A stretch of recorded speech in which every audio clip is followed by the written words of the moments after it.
नमस्कार झुनुस किचन को आपण मानक स्वागत। आज मु आपण मानक पई नहीं आसी कलरा सागर गोटे रेसिपीटी होची कलरा साग चड़चड़ी। कलरा साग एमितिरे तो पाटी को पिता लगी था किंतु यह देह पाई बहुत हितकर। जो मानक पिता खाइबा को पसंद से मानक तो रेसिपीटी पसंद आसीबो, किंतु आशा करूछु जे मानक पिता पसंद न से मानक मध्ये आज रेसिपीटी निश्चय पसंद आसीबो। जदि मो रेसिपीटी आपण मानक पसंद आसे ताहले लाइक शेयर एंड मो चैनल को सब्सक्राइब करने को भूलिबे नहीं। ताहले एबे चलंतु देखि नबा आज रेसिपी। कलरा सागर चड़चड़ी बनवाई आमको प्रथम कलरा साग दरकार। मुझे अल्प किसी कलरा साग को नहीं, गोटे आलू को छोट छोट कर काटिकी नहीं, गोटे बैगण को काटिकी नहीं, गोटे पियाज को काटिकी नहीं, दुईटा टमाटो को नहीं, मुझे किसी सोरिष अल्प टिके जीरा आउ किसी रसुण को पेस्ट करके नहीं। एबे आमे गैस रे गोटे कड़े को गरम करी सेथिरे अल्प किसी सोरिष तेल दे गरम होगा को छाड़ देबा। तेल गरम हो आसला परे सेथिरे अल्प टिके सोरिष को फुटेबा।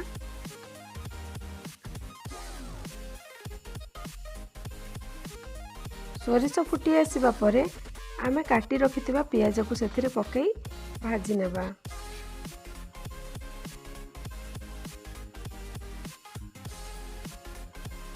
पियाज टिके भाजी आसवा परे सेथिरे आमे काटी रखिथिबा आलू को ऐड कर देबा। आपण माने चाहिए एठी आलू को स्किप मध्य करि परिबे। आपण माने जदि डायबिटिक पेशेंट को पई बनौथांती ताहाले केवल बैगण को नहीं आपण माने एही कलरा सागर चड़चड़ी को बनै परिबे। एटी आलू टिके सिझी आसला परे आमे काटी रखिथिबा बैगण को सेथिरे पकई देबा।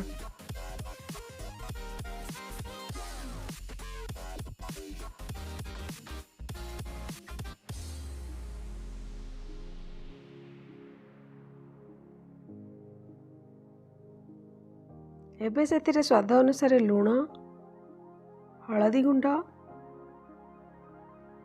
लंका गुंड को पकई नेबा।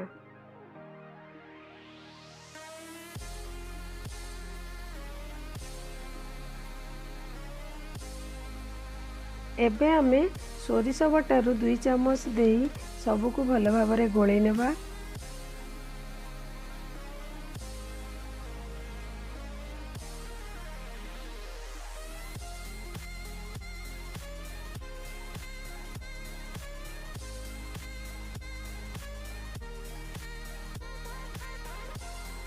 तापरे आमे रखिथिबा टमाटो को काटिकी ऐड करिबा।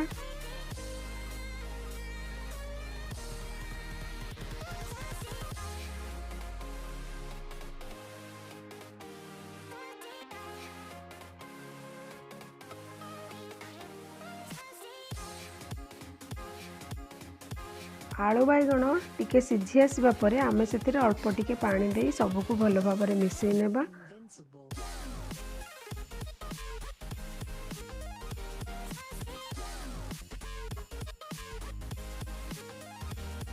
तापर एबे आमे रखिथिबा कलरा साग को काटिकी सेथिरे पकई सबको भल भाव मिक्स करि नेबा।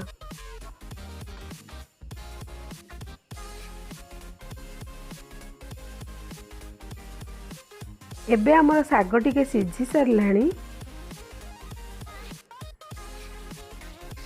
तो एबे ताकू आमे कवर करके आउ 2 मिनिट पई सिझिबा पई छाडी देबा।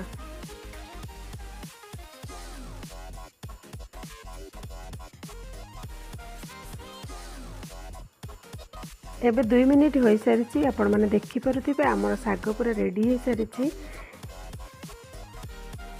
एमिति प्रोसेस रे आपण माने थरटे निश्चय बने के खांतु। आशा करूची ए रेसिपीटी आपण मानकु निश्चय पसंद आसीबो। आज पई एतिकी, धन्यवाद।